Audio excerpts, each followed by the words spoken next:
is now harder to trade than it was?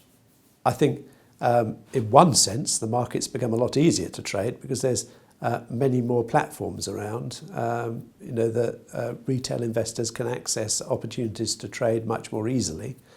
And I think this is leading some people into forms of investment that really are not right for them. Becoming the top 10% of your field, is there a magic pill to become top 10%, or is it purely years in the game? There's no magic pill. And yes, years in the game are important, but experience isn't learning. So it's not having, what the expertise research says, it's not 10,000 hours of experience, it's 10,000 hours of deliberate practice. That is, working really hard at understanding what's making the difference to your performance and how you move to the next level. Looking really critically and really honestly about what you're doing and how you're doing it and what skill sets you need to build. Working on breaking out those different skill sets, working on them in detail and working really hard at them. It's not surprising actually that trading coaches are having such a field day at the moment. I think it's becoming much more common for both in the professional sphere and in the private investment space for people to make some use of trading coaches.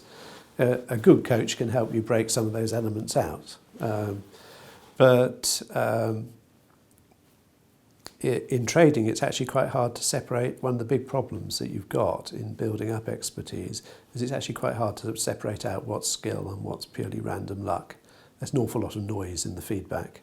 And you see this in a lot of professions where you've got noisy feedback. You see this a kind of magical thinking developing very easily as a result. One trader told me, if I'm having a bad day, I go home and put on my lucky socks. It's a bit like I did some work with customs and excise and guys who rummage in ships. And rummagers, they've had a good year if they get 1 or 2 drug finds in the ships that they search across the year. So that's and they might just have got lucky. And I talked to this one guy and he said, the biggest drugs haul I was ever involved in, I had a dog with me. So I always take a dog with me when I'm rummaging ships now. I said, so the dog found the drugs? He said, oh, no. Absolutely no real connection between the find and the dog at all. He just had a dog with him, so it became his kind of lucky mascot.